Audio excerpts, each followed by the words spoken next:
Nos disponemos entonces a estudiar el consejo de la palabra del Señor. Estoy en medio de una miniserie que he titulado Las ordenanzas de nuestro Señor Jesucristo. Las ordenanzas de nuestro Señor Jesucristo. Usted puede seguir el bosquejo si tiene el boletín o lo ha recibido electrónicamente, puede seguir el bosquejo.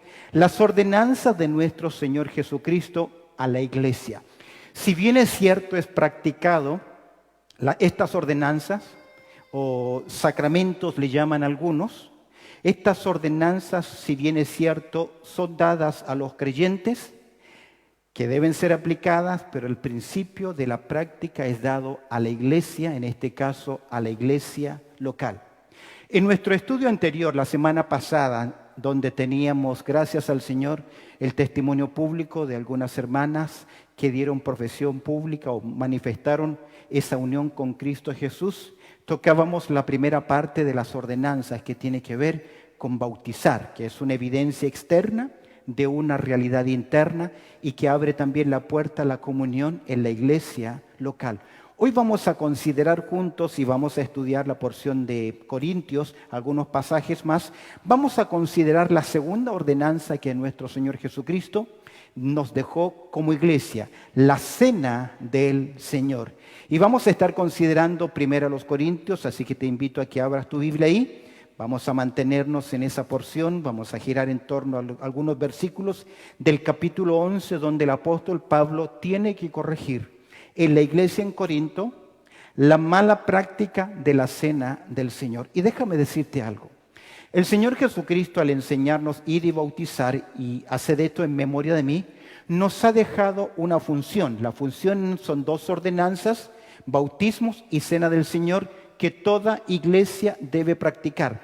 Pero no nos ha dejado la forma. La forma, en cierta forma, va a depender del contexto, de la cultura y en algunos casos también del distintivo denominacional que tenga. Cuando hablamos de la cena del Señor, ¿qué es la cena del Señor? A grandes rasgos, la cena del Señor es la ordenanza instituida por nuestro Señor Jesucristo la noche que fue entregado en conmemoración de su muerte y resurrección, y el mandato es hasta que Él venga. En el Evangelio de Mateo, en el capítulo 26, registra el evangelista aquel momento que, tomando el Señor Jesús una práctica hebrea, la Pascua, tomó el pan, tomó también la copa y dijo: desde este momento en adelante, haced esto en recordatorio sería de la obra consumada de Cristo Jesús. Participar de la cena del Señor simboliza la comunión del creyente, ¿con quién? Con Cristo Jesús. Cada vez que participamos de la cena, anunciamos la muerte del Señor, nuestra esperanza ¿en qué? En su segunda venida. Cada vez que participamos de la cena del Señor o de la mesa, el pueblo del Señor debe pensar, es posible que hoy sea ¿qué? La última vez y la próxima sea ¿dónde? Ante la presencia del Señor. Rápidamente, con el tiempo que tengo, quiero que consideremos algunas verdades tocantes a la cena del Señor. Consideraciones tocante a la cena del Señor. Vamos a ver dos a grandes rasgos. La primera tiene que ver con la práctica en la iglesia local. ¿Por qué la práctica en la iglesia local? Porque esta ordenanza fue dada a creyentes, los apóstoles, en representación del pueblo que nació en el día de Pentecostés, la iglesia. Tanto la iglesia universal como la iglesia local. Y esta ordenanza debe ser practicada por toda iglesia local que ama y considera la palabra y que adora a su Señor y que está en obediencia a Él. La práctica en la iglesia local. ¿Por qué practicamos la cena del Señor? Tenemos dos razones fundamentales. La primera de ellas, la primera razón de esta práctica en la iglesia local es ¿por qué? Porque es un mandato de nuestro Señor Jesucristo, el mandato de Cristo. Jesús ordenó a sus discípulos a practicarla en su última noche con ellos antes de ser crucificado. De esta forma, su obra sería recordada por su sacrificio perfecto, hecho ¿cuántas veces? Una vez y para siempre. Cuando enfrentamos el pan y la copa, sencillamente es un recordatorio de la obra ya consumada. En Mateo capítulo 26, verso 26 dice: y mientras comían tomó Jesús pan y bendijo y lo partió y dio a sus discípulos y dijo: tomad, comed, esto es mi cuerpo, verso 27. Y tomó la copa y habiendo dado gracias, les dio diciendo: bebed de ella todos, porque esto es mi sangre del nuevo pacto, que por muchos es derramada para remisión de los pecados. Yo os digo, verso 29, que desde ahora no beberé más de este fruto de la vid, hasta que el día en que lo beba nuevo con vosotros en el reino de mi Padre. Y cuando hubieron cantado, mira qué interesante, y cuando hubieron cantado, ¿qué cosa? El himno, salieron al monte de los olivos. ¿Por qué el himno? Porque la cena de la Pascua hebrea era acompañada también a través de ¿qué? Cena del Señor. Es también un tiempo especial de adoración ¿a quién? A la persona de Dios. Cada vez que nosotros comemos del pan y bebemos de la copa, es un tiempo de reflexión, es un tiempo de recordatorio, pero también es un tiempo de retribución donde adoramos al Señor. Y cuando hubieron cantado el himno, salieron al monte de los olivos. ¿Por qué lo practicamos? ¿Por qué la práctica en la iglesia local? En primer lugar, porque es sencillamente ¿qué? Un mandato de nuestro Señor Jesucristo. Y aquí me detengo. Si es un mandato, todo creyente debe esforzarse por cumplirlo. Independientemente cuál sea la práctica de la iglesia, una vez al mes, cada 2 meses, todos los domingos, hay iglesias que lo celebran cada 3 años, hay iglesias que lo celebran una vez al año, no importa, cada vez que es convocado el pueblo del Señor para celebrar la cena del Señor, ¿cuál ha de ser la responsabilidad del creyente individual? ¿Cuál ha de ser? Obedecer a su Señor, salvo que hayan algunos inconvenientes mayores que lo vamos a considerar en el próximo estudio. En primer lugar, entonces, la práctica de la iglesia local, el mandato de Cristo. En segundo lugar, al mirar el Nuevo Testamento, en especial la iglesia del primer siglo, encontramos la segunda razón, o la segunda razón por la cual tenemos esta práctica, que es la propia práctica de la iglesia primitiva. Cuando hablamos de la iglesia primitiva, nos referimos a la iglesia del primer siglo, en especial el comienzo de la iglesia, que comenzó ¿cuándo? En el libro de los Hechos, en el capítulo 2, en el cumplimiento del Señor Jesucristo a sus discípulos: queden acá hasta que sean revestidos desde poder de lo alto. Y eso ocurrió en el día de Pentecostés. Pentecostés es una fiesta que significa la fiesta de los 50 días. Desde la Pascua hasta Pentecostés son 50 días. Y precisamente en ese día descendió el Espíritu Santo. Y al descender el Espíritu Santo sobre los creyentes, todos esos creyentes, y desde ahí toda persona que recibe a Cristo como su Salvador personal, viene a ser parte ¿de qué? Del cuerpo de nuestro Señor Jesucristo. Si alguien les pregunta cuál es el bautismo del Espíritu Santo, el bautismo del Espíritu Santo, de acuerdo a 1 Corintios capítulo 12, verso 13, es ser insertados ¿en dónde? En el cuerpo de Cristo. Y el bautismo del Espíritu Santo no es un mandato que debemos buscar, sino que es una verdad que debemos aceptar por la fe. ¿Qué ocurre cuando yo recibo a Cristo como mi Salvador personal? En Efesios capítulo 1, verso 12, Pablo dice lo siguiente: en él también vosotros, habiendo oído la palabra de verdad, el evangelio de vuestra salvación, y habiendo creído en él, fuisteis sellados con el Espíritu Santo de la promesa. ¿Cuándo? Cuando usted y yo depositamos nuestra fe en Cristo Jesús. Y mira la iglesia al surgir, al comenzar. En Hechos capítulo 2, el verso 41 dice que Pedro predicó y se convirtieron como 3,000 personas y fueron bautizados. ¿Qué hacen estos creyentes? Verso 42. Y perseveraban ¿en qué? En la doctrina de los apóstoles, es decir, comenzaron a crecer espiritualmente. Es deber de toda iglesia local enseñar el consejo de la palabra de Dios. Y a través de los años, el testimonio de la iglesia y de nuestra iglesia ha sido enseñar tanto el Antiguo como el Nuevo Testamento. Todo el consejo de Dios. Porque la palabra de Dios es útil para enseñar, para redarguir, para corregir, para instruir en justicia, a fin de que el hombre de Dios usted y yo, seamos preparados. Y perseveraban en la doctrina de los apóstoles, en la comunión unos con otros, en el partimiento del pan y en las oraciones. Desde el primer siglo de la era cristiana, la iglesia cumplió con esta ordenanza inmediatamente. Los que creían inmediatamente eran bautizados y los que eran bautizados inmediatamente participaban de la comunión en la cena del Señor. Se llama aquí el partimiento del pan.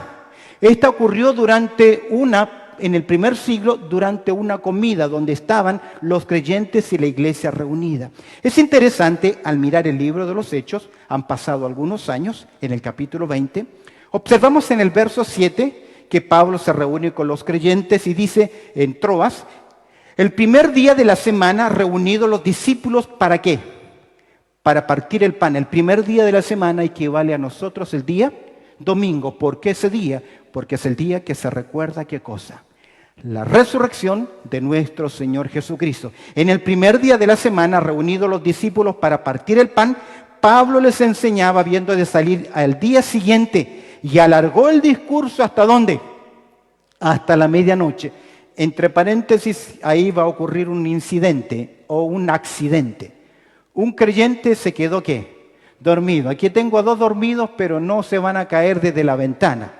Así que dice el texto, después de haber subido y partido el pan y comido, habló largamente hasta el alba y luego ¿qué? Y así salió. Vemos entonces que en la iglesia del primer siglo que tenemos, el ejemplo de esta iglesia que ellos practicaron la cena del Señor. Todo creyente en Cristo Jesús debe participar de la cena en obediencia a su Señor.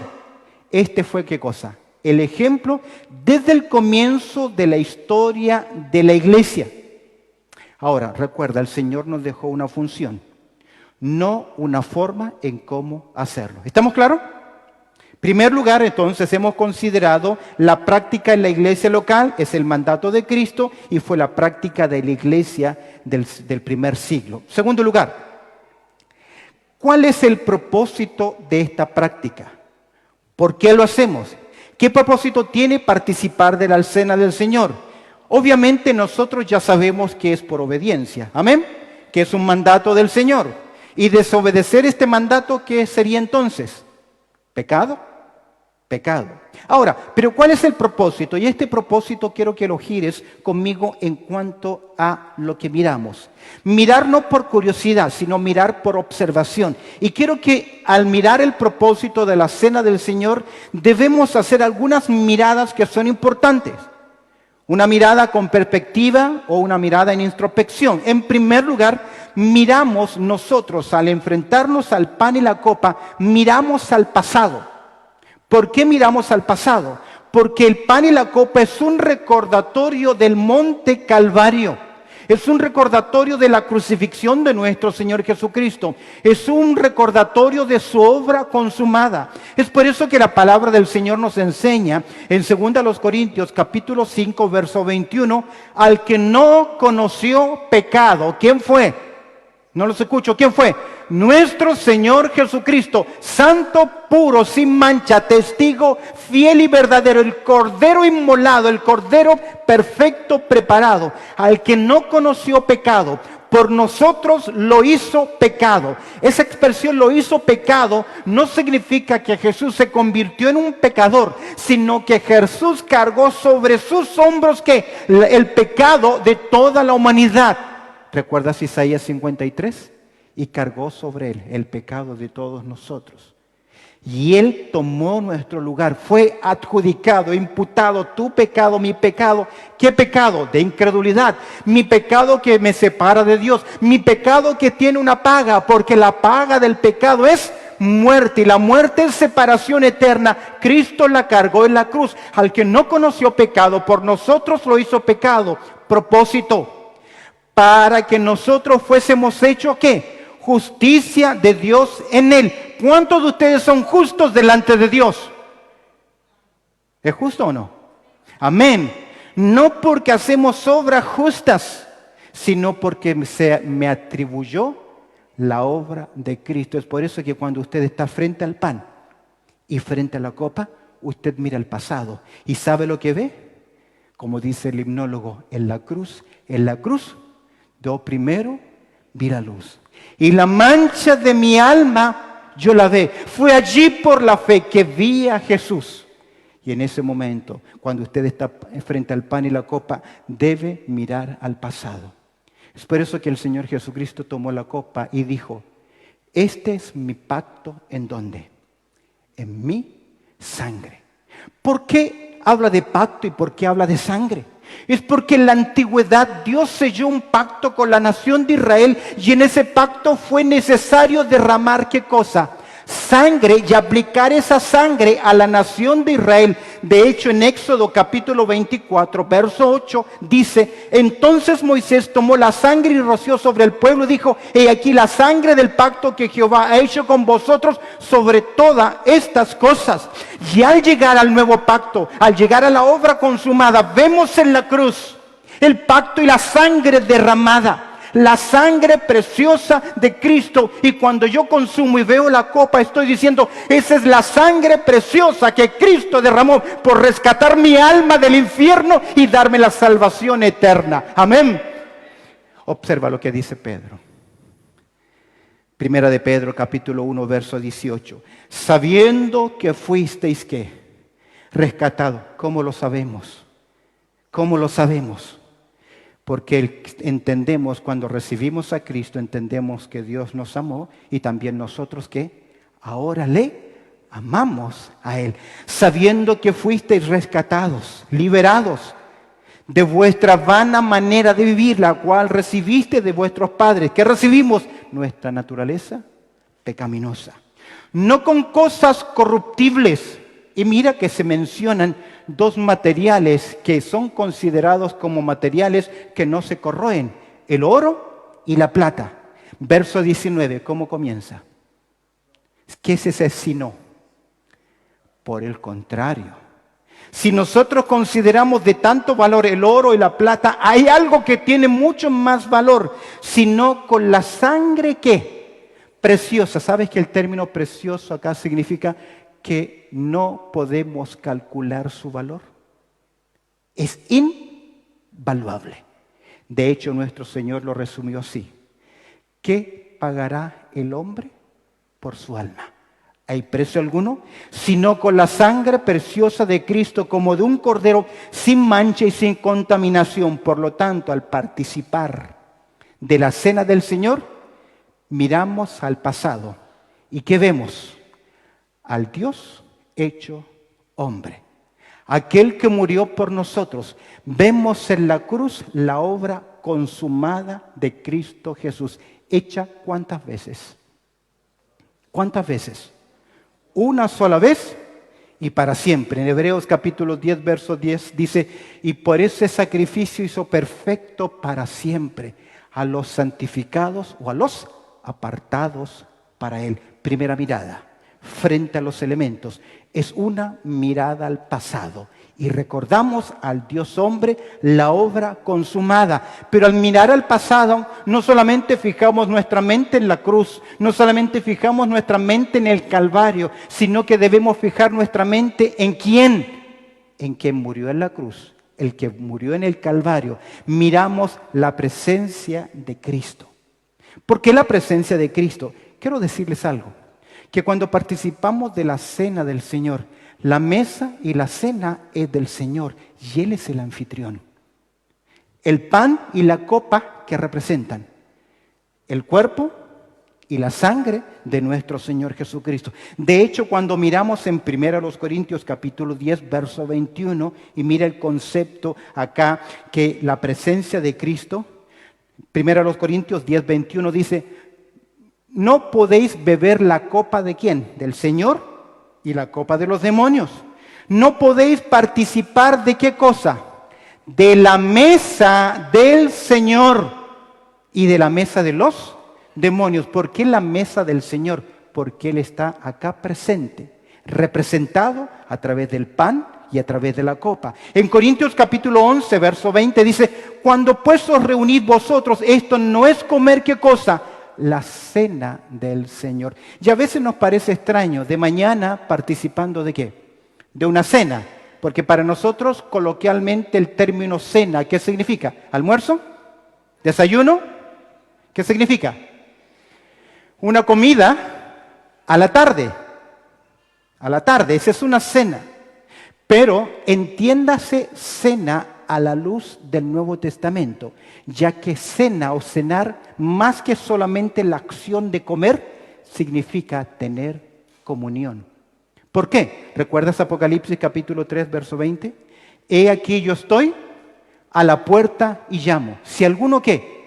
Oye mi voz y abre la puerta, entraré a él y cenaré con él y él conmigo. ¿Y qué significa entonces cenar? Más que la acción de comer, detrás de la acción de comer, que hay comunión, hay cercanía, hay presencia.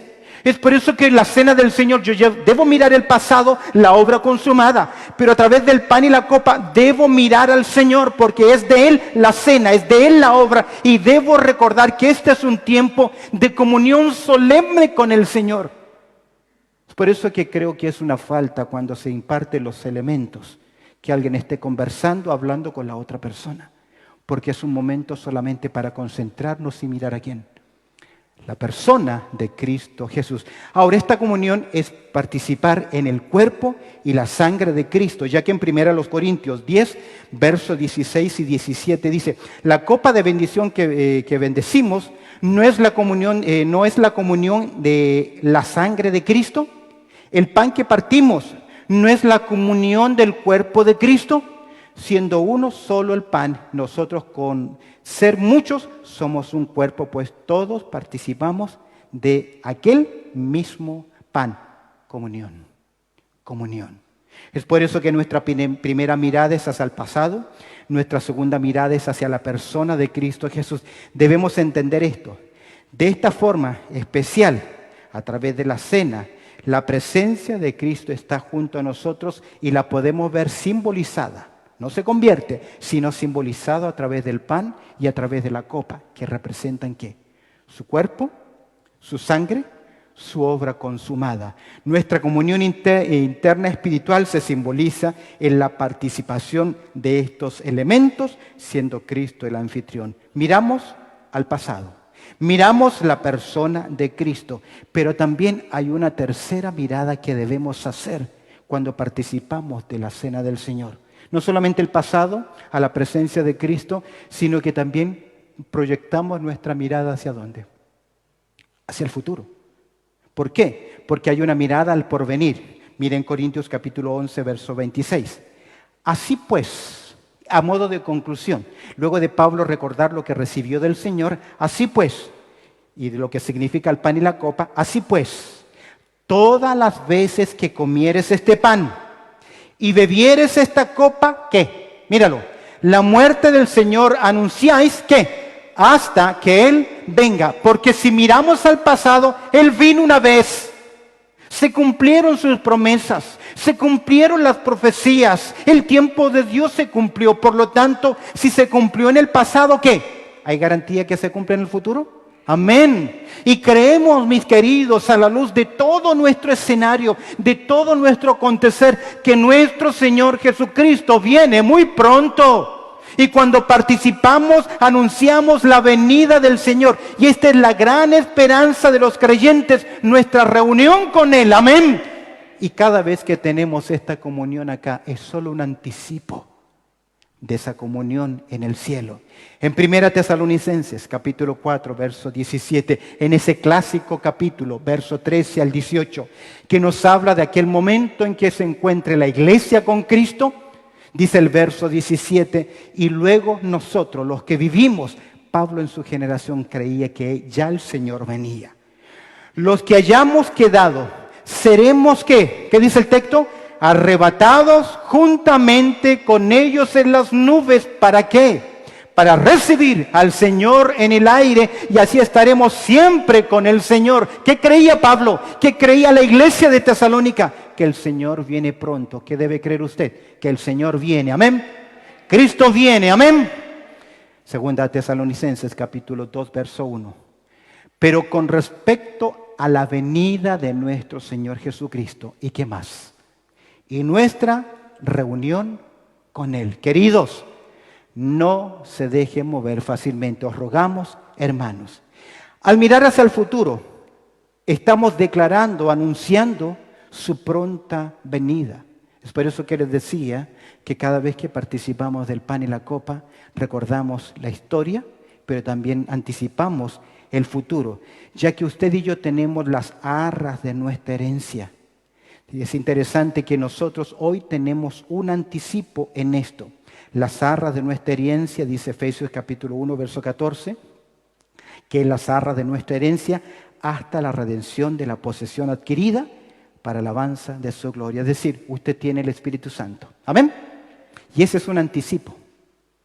Es solamente el arras, el anticipo de nuestra redención final, que será nuestro encuentro con Él. ¿Y qué anticipa nuestra reunión con Él? Escúcheme bien, que usted y yo, más allá del cielo, tenemos una herencia.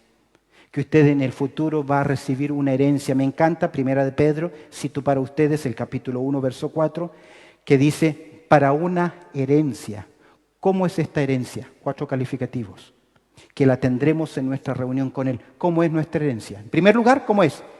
Incorruptible. Es decir, que nuestra herencia es perfecta, no se corroe. Es incontaminada, es pura, inmarcesible, permanente, reservada para nosotros, preparada para nosotros. ¿Lo tiene usted? ¿Lo tiene usted? Esa es nuestra herencia. Amados, somos destinados para la gloria eterna. El cielo es nuestro hogar y Jesús lo dijo así. Es por eso que en esta mirada al porvenir anunciamos nuestro encuentro con Él. Y en 1 de Juan, y esa es la gran base de nuestra esperanza, en el capítulo 14 Jesús le dijo a sus discípulos, no se turbe ¿qué cosa? Vuestro corazón. ¿Creéis en Dios? Creed también en mí. ¿Qué agrega ahora? En la casa de mi Padre muchas moradas hay. Si así no fuere, yo os lo hubiera dicho. ¿Qué dice ahora el Señor? Voy pues a preparar lugar para vosotros. Y si me fuere y os prepararé el lugar, ¿qué dice el texto? Vendré otra vez y os tomaré a mí mismo para que donde yo estoy, vosotros también estéis. Amén. Cada vez que participamos de la cena del Señor hay una mirada al pasado, la obra consumada. Hay una mirada a la persona de Cristo Jesús. Él está aquí, Él está aquí. Pero también hay una mirada al porvenir. Él viene pronto. Solíamos cantar, yo solo espero ese día cuando Cristo volverá. Yo solo espero ese día cuando Cristo volverá. Afán y todo trabajo para mí terminarán. Cuando Jesucristo venga, a su reino me llevará. Ya no me importa que el mundo me desprecie por doquier. Ya no más de este mundo, soy del reino celestial. Yo solo espero ese día cuando me levantaré de la tumba triste y fría con un cuerpo ya inmortal. Entonces allí triunfante y victorioso cantaré a mi Señor Jesucristo. Cara a cara le veré. Allí no habrá más tristeza ni trabajo para mí. Con los santos redimidos al Cordero alabaré. Yo solo espero ese día. Pero hay una mirada más, que es una mirada personal. Miramos nuestra propia persona cuando participamos de los elementos. Es por eso que, escúchame bien, pocas veces se nos advierte que es tremendamente delicado tomar la cena del Señor incorrectamente, impropiamente. Es por eso que hay otra mirada, de manera que cualquiera, 1 Corintios 11, 27, de manera que cualquiera que comiere este pan, observa las palabras, o bebiere esta copa del Señor, ¿cómo? Indignamente será culpado del cuerpo y de la sangre del Señor. Tenemos unas palabras de advertencia a todos los creyentes. Por tanto, antes de participar de los elementos, debemos hacer una consideración, una evaluación muy personal. Verso 28, ¿cómo comienza?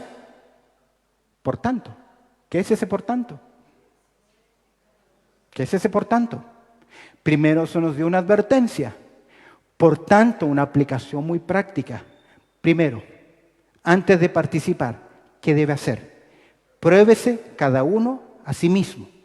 Y coma así del pan y de la copa. No puedes participar porque te invitaron y porque estás acá presente. Si no eres de Cristo, es juicio lo que estás consumiendo. Por tanto, pruébese cada uno a sí mismo y coma así del pan y beba de la copa. Porque el que come y bebe como indignamente, sin discernir el cuerpo del Señor, todos juntos, juicio come y bebe para sí. Cuidado. Mirada personal.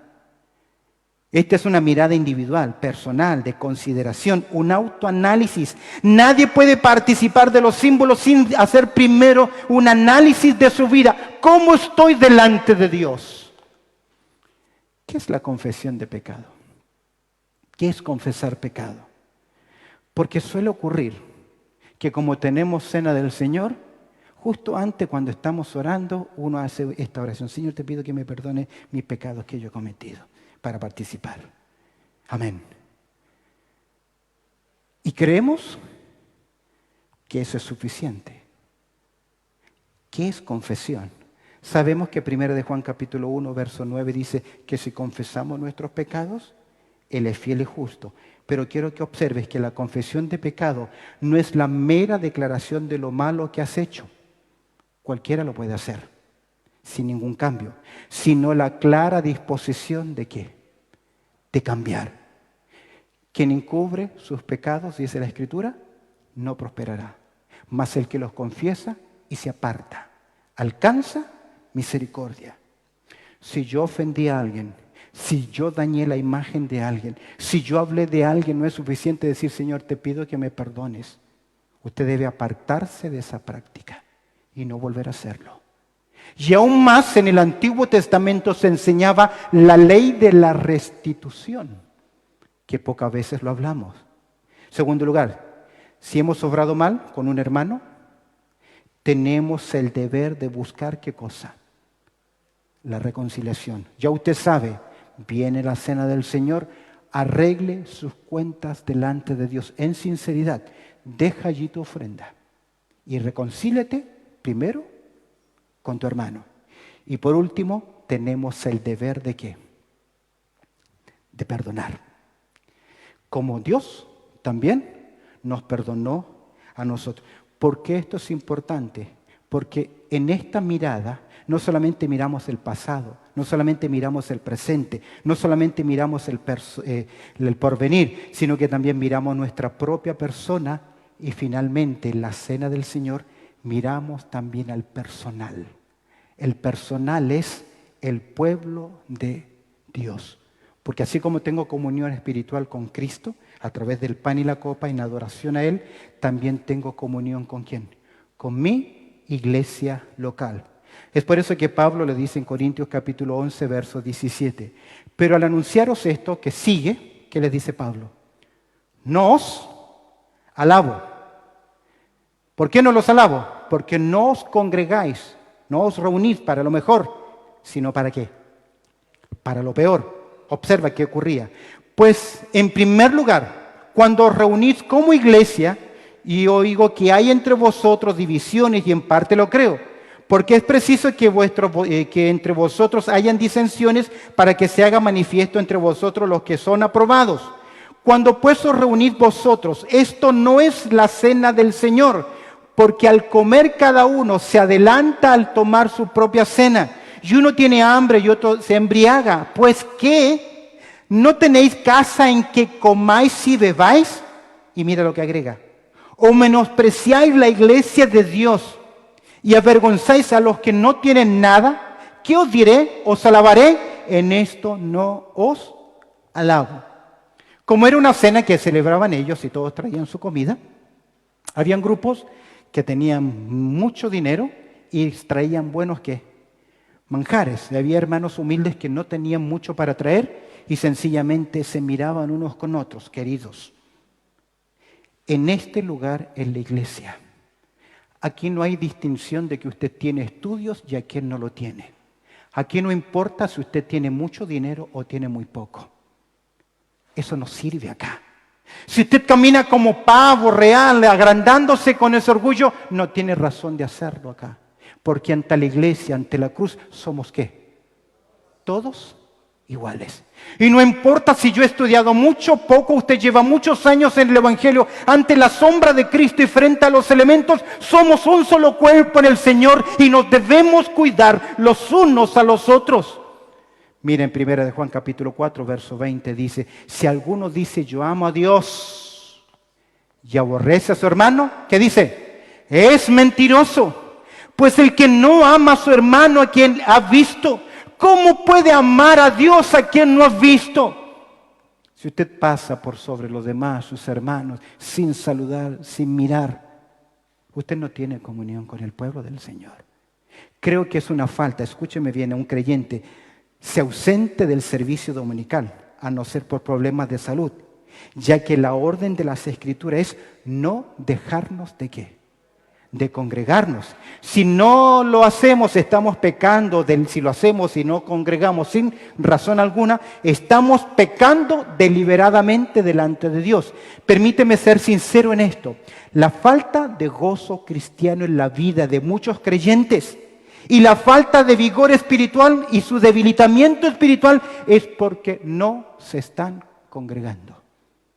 Cuando os reunís como iglesia. De hecho, las Escrituras dicen que debemos ser solícitos en Efesios capítulo 4, verso 3, solícitos en guardar la unidad en el Espíritu, en el vínculo de la paz. Termino en este punto. ¿Cuál fue el problema en Corinto? En 1 Corintios capítulo 11, verso 21, 22 lo dice. Porque al comer cada uno se adelanta a tomar su propia cena y uno tiene hambre y otro ¿qué? Se embriaga. No le está importando la condición de ¿quién? De la otra persona. Pues ¿qué? ¿No tenéis en casa que comáis y bebáis? ¿O menospreciáis qué cosa? La iglesia de Dios. Y avergonzáis a los que no tienen nada. No tenemos derecho de avergonzar a quién? A los hermanos y el pueblo del Señor. ¿Qué os diré? Les pregunta Pablo. ¿Os alabaré? ¿Cuál es la respuesta de él? En ninguna manera. Fue la falta de respeto entre el pueblo de Dios, el menospreciar a los hermanos. Cuando participamos de estos elementos entonces, miramos a dónde. Pasado, la obra consumada. A la persona de Cristo Jesús. Él está junto a nosotros. Él está aquí ahora. Amén. Aunque no le podamos ver, Él está acá. Miramos el porvenir. Miramos nuestra persona. Miramos también al pueblo del Señor. Termino con esto, lecciones importantes. La cena del Señor es una ordenanza para hacer ¿qué? Practicada. En segundo lugar, el propósito de la cena del Señor es obedecer el mandato de nuestro Señor, recordando su obra que es consumada. Frente a los elementos debemos mirar al pasado, al porvenir, nuestra propia persona y al pueblo de Dios. Y también es un tiempo para pedir ¿qué? Perdón, perdonar y también ¿qué? Adorar. Amén. Que el Señor añada su bendición y les invito a inclinar sus cabezas para que oremos al Señor en reflexión. Pues Dios, tú conoces nuestras vidas y nuestros corazones y te estamos tan agradecidos, Señor, por darnos esta ordenanza de recordar esa obra consumada, hecha una vez y para siempre, a través del pan y a través de la copa. Y hoy a través de esta exhortación, de esta enseñanza, para que participemos de ella entendiendo la razón, el propósito. Hemos visto la participación y su propósito. Y cuando tengamos esta comunión, que lo podamos hacer en completa adoración a tu persona. Pues oramos a través del precioso nombre de Cristo Jesús. Amén y amén.